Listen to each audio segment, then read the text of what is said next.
নাম শ্ৰী গগৈ আমাৰ এইবছৰ 24-25 স্কিমত 3টা স্কিম চেংচন হৈছিলে। এটা হৈছে প্লেণ্টেশ্যন এণ্ড চুকৰ পথাৰ বুলি, তাত এমাউণ্ট আছিলে 4,91,000।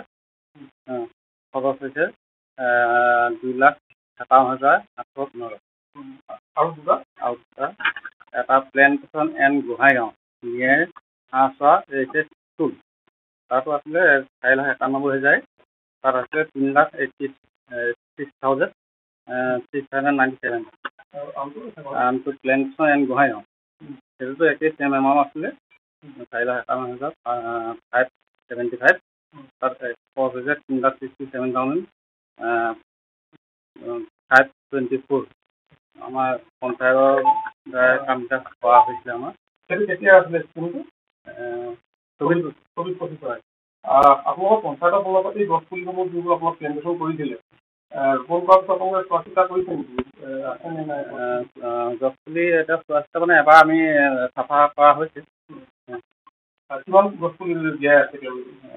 গছ পুলি এতিয়া ধামৰে দিয়া আছে। এতিয়া মই ইমান কাম কৰা নাই, সেইটো এতিয়া আমি নাজানিম। গছ পুলি ৰুলেই দায়িত্ব শেষ হৈ যায় নেকি? আমি আৰু গছ পুলি বেৰা দি আমি ৰুইছোহে ধৰক।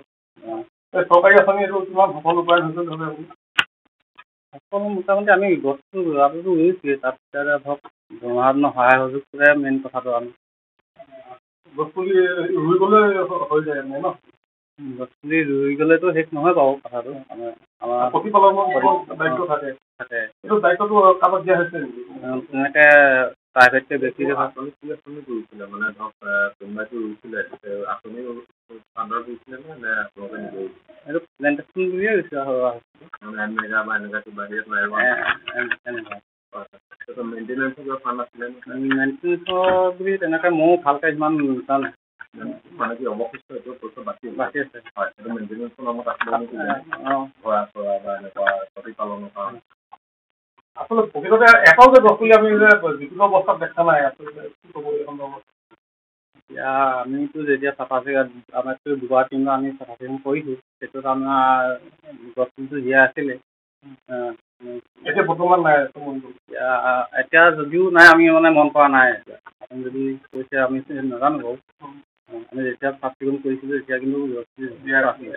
এতিয়া নাই। এতিয়া ক'ব নোৱাৰিছোঁ ন, কি কাৰণে ধৰক নাইকিয়া হৈছে।